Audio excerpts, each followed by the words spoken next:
भोजपुरिया समाज के प्रणाम आदाब। रउआ देख रहल बानी नारायणी न्यूज आ रउआ साथे हम बानी संदीप त्रिपाठी।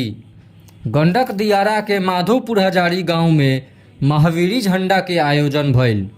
महावीरी झंडा में बिहार, यूपी आ नेपाल के 20 जोड़ी पहलवान दंगल में भाग लिहल लोग। मेला में कुश्ती दंगल देखे खातिर दूर दूर से लोग आयल रहे। जब दंगल शुरू भइल त युवा वर्ग में भी जोश आ जुनून लौकल आ दोसर तरफ पुरनिया लोग भी कुश्ती के खूब आनंद लिहल। पहिलका भिड़ंत पंकज पहलवान गोपालगंज आ संजय पहलवान गोरखपुर का बीच भइल। ई लोग हाथ मिला के ताकत के प्रदर्शन कैलक। ओकरा बाद पंकज पहलवान एक से बढ़ के एक दांव खेल के गोरखपुर के संजय पहलवान के पटक दिहलन। दंगल में सबसे ज़्यादा मज़ा तो तब आयल जब नेपाल के उपेंद्र थापा आ कानपुर के लाला पहलवान के बीच लड़ाई भइल। लाला पहलवान अपना दांव से उपेंद्र के चित कई दिहलन। ओही लेखा देवरिया के विकास पहलवान गोरखपुर के राजा पहलवान के हरौलन। दंगल में देवरिया के मुकेश यादव आ गोपालगंज के छोटे लाल यादव के बीच भइल मुकाबला के करतब देख ताली के गड़गड़ाहट से पहलवानन में जोश भर गईल। मुखिया वैद्यनाथ राय विजेता आ उप विजेता पहलवानन के पुरस्कार दिहलन।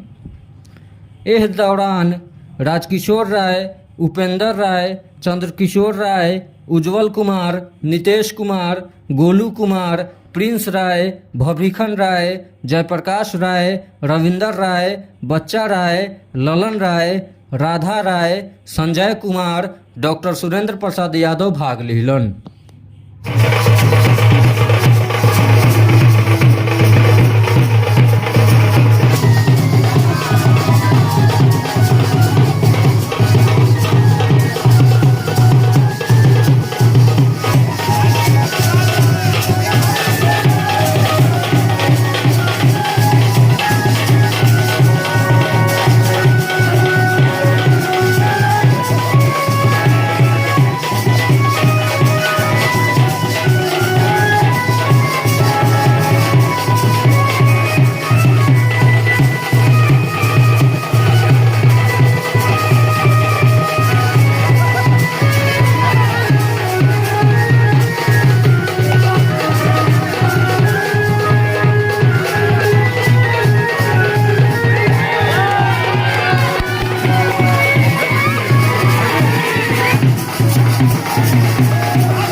रउआ सभे नारायणी न्यूज के लाइक करी, सब्सक्राइब करी।